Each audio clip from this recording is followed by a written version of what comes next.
Yo guys, Dim here. So I just got done riding this e-bike for the first time, but the wires are absolutely horrendous. They are not at all water resistant connectors, and they are much longer than they need to be. In this video, I'll be showing my process of converting all the various connectors, and at the end, I'll just be talking about the build some more. Here's just a sneak peek of how these wires are going to look like at the end. So the first thing I want to do is I want to shorten this motor cable. As you can see, here's where the controller is going to be. And that's the motor cable. It's way longer than it needs to be. I want to run the motor cable under the bottom bracket, and I think I want to cut it right about here. That's the point where I want the connectors to stick out. There we go. As much as that hurts, it's cut now. Now I'm going to go to my bench. I'm going to convert all these connectors to waterproof connectors. So here's the plan. For these 3-phase wires, I'm going to be using these XT60 connectors on each end. For this XT60 connector, I'm just going to put some silicone on the back, as well as these connectors here. When I'm done with them, I'm going to put silicone on the back. This is the silicone here. It's a waterproof sealant. For this connector right here, I'm going to give it one of these Joulette 6-pin connectors, and the same thing on the other side where the throttle and the power switch are. And for this one, I'm going to give it a 5-pin connector, since it's only 5 pins. So I'll finish this for now, and I'll show you what it looks like when I'm done. I'm running very low on solder, so I really gotta make this count. So I went ahead and stripped these 3-phase wires back, leaving just a little bit of wire exposed so that I could solder it onto this cup. If you have one of these wire sleeves, don't forget to put them on before you start soldering, or you won't be able to put them on after you've already soldered. I actually just cut these again after sliding the sleeve on to get them more equal length. So you want to tin those wires, make sure to put a good amount of flux on them. When you're soldering onto one of these cups that's inside of a molded plastic, it's best practice to put the other connector on the other side so that as you solder it and it heats up, the cup itself and the metal doesn't move around inside the molded plastic, because if it does, it's going to be very tricky to get it back into place. Just fill up like half of the cup with solder, like I did there. So I filled up all those cups with solder, and while I'm here, I'm just going to fill up the other side with solder too, since I'm going to need it anyway. So once that cup is tinned and your wires have solder on them, you're just going to solder them onto those cups using flux again. On one side, like once you're doing the first side, it doesn't matter in what order you solder them, but obviously once you get to the other connector, make sure you line up the colors. So I made a silly mistake. As you can see, there's a notch there. And there's a notch there. They're supposed to line up and snap into each other. So I have to desolder these and rotate this one clockwise on the right and reconnect it. So once those are all soldered, you just want to slide this up and then it'll snap into place once it gets to those clips. I'm not going to close it up just yet, because what I want to do is I want to put some of this clear silicone inside of there and then just close it so it just packs it with silicone and ensures that none of these can get corroded or that any water can seep behind the wires. I'm just going to do this outside though, because this stuff kind of smells. Additionally, I'm going to put it right here because these holes were left exposed. So I'm just going to pack a bunch of silicone into there. The next thing I'm going to do, I'm going to swap this connector here for this 6-pin Joulette connector. Almost all of the colors line up, except that this connector has a brown and this connector doesn't have a brown, but it has a blue. So I'm just going to match all the other colors, and then blue goes to brown. This right here is why you get an automatic wire stripper. It makes life so much easier. I just ripped off the insulation, the thick insulation, using the wire stripper, and then boom, all 6 wires at once. First you want to slide some heat shrink insulation over this here. I use this one. This one is just amazing, 4:1 ratio adhesive lined insulation, and it comes in this 3/32 size. Which is very, very small, but perfect for these kind of wires. I'm going to link this in the description if you want to get this exact kit. I've twisted all the wires into each other using a lineman splice, and all I'm going to do is I'm going to put a little bit of flux on each one and just hit them with enough solder to cover these. Once that's done, slide the heat shrink tubing over, heat shrink it, and then there's going to be one final piece of heat shrink tubing going over this whole thing. And I just cut off any little things that are poking out that could potentially stick out of that heat shrink tubing, like this, or like down here, just to make sure everything's pretty smooth. So that's what it looks like with all the heat shrink tubing on there. As you can see, the heat shrink tubing doesn't add a lot of thickness to it, because this is a very high shrink ratio heat shrink tubing. Next up, I'm just going to take some of this thicker, this is 1/2 inch 4:1 shrink, heat shrink tubing, and I'm just going to slide it over all these fairly close up to the controller. So here's the connector. I use that 1/2 inch long heat shrink tubing that I cut, but I also put this 3/8 on each side right here. And I wish I had just gotten 3/8 of this heat shrink tubing. Would have gone a lot smoother. So just so you know, if you're using these M6 Gillette connectors, get 4:1 ratio, 3/8 inch diameter heat shrink tubing.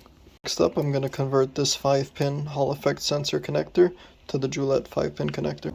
So I'm outside now, and I've just soldered on the MT60 connector for the motor 3-phase. Next I'm going to solder this 5-pin to match up with this 5-pin, and the final connection is going to be soldering this 6-pin to this, which has this connector right here. I've just soldered on all of that. The solders look good. The contact points look good, so what I'm going to do is I'm going to put some silicone in here, and then I'm just going to squish it by closing this connector.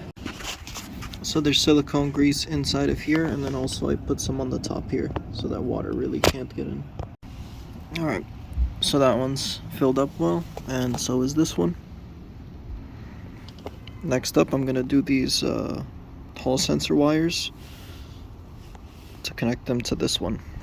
It took a ridiculously long time, but now I have the 3-phase connector as well as the Hall sensor connector here. Last thing to do is the throttle, which as you can see, I cut off already, and I'm just going to take this back to my room where it's easier to solder and finish this. And I have it mounted with the waterproof connector. I'm just going to pack this with silicone now. And so now it's all packed with the silicone.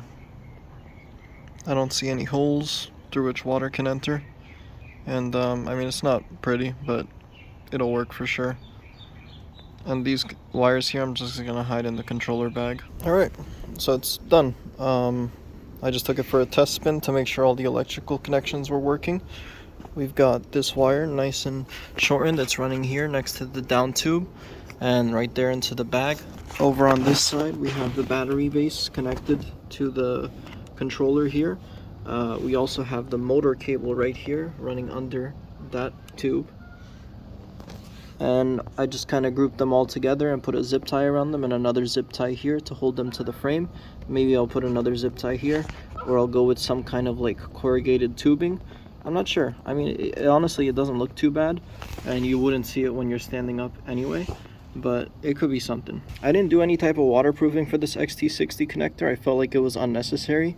Like, maybe I could have just put a little bit of silicone, like a dab of silicone around these, but looking into them, I mean, they look fine. I've probably ridden it for 8 miles and it's still showing full charge. I know it's not faulty, this charge indicator, but it's just, yeah. This battery has a lot of juice in it. It's a 52 volt, 24 amp hour battery, so lots of range. I use the steel strapping here to strap the battery back to the frame, 3 steel straps. I didn't use these Velcro ones at all. They're just wrapped around themselves, and I also cut off the other one that was up here because it looked ugly. Maybe I'll put like a 4th steel strap. The battery's decently mounted, but one thing that concerns me is this here, like this wobble. I don't know. What can I do to reduce that? I'm not sure. Because it's the flex, the base of the battery itself is what's flexing. I don't know. And also I'm gonna have to, because as you can see, I wasn't able to fully close the case. I'm just gonna have to put some silicone around it, primarily here and on the back and on the other side. Here up front it's sealed well, so I'm not gonna put any silicone on it. And I mean, that's pretty much the bike. It's looking a whole lot better now. The only thing I still want to do, I want to change this grip. I'll see if I can find the same grip as that one. And of course, I need a chain too, because this has no chain right now.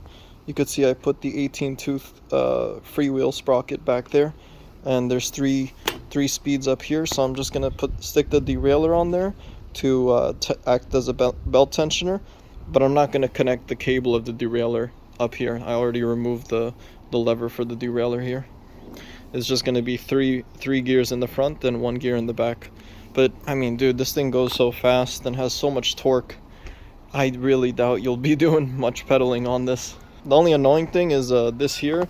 This is a 48 volt twist throttle, and so it has this kind of weird bug where, since the battery's at full charge, it's showing full, but then also like the bottom this bar is empty. I'm guessing that once the voltage of the battery goes down, all 4 of these will be lit up and then they'll start dropping. But you know, you still have this battery indicator here if you want to check the battery, which I'm okay with. And that one is accurate. Here's the charge port. And so as you could see, I cleaned the bike up nicely, fixed all the wires, made them look nice. I added some waterproof connectors down here. Not that XT60, but the rest of them are waterproof. I also shortened this cable from the motor so that it just barely reaches the controller for minimum voltage drop, and also it just looks nicer. And yeah, I'm like super happy with how it turned out. Probably also gonna need a new front tire. They look a little dry rotted. I'm gonna have to service that suspension, probably just re-lube it, clean it up and re-lube it. These 3 front gears look okay, so I'm keeping them. This seat's pretty nice and it really fits the rest of the bike. I mean, the colors aren't the best. As you can see, I have this black and silver tire in the back, and then I have that black and yellow tire wheel in the front. So I'll see if I could get the same black and silver rims to match the front. And that's it really. Thank you very much for watching, and I'll see you in the next one. Subscribe if you like this kind of content, as I will be posting more, and peace.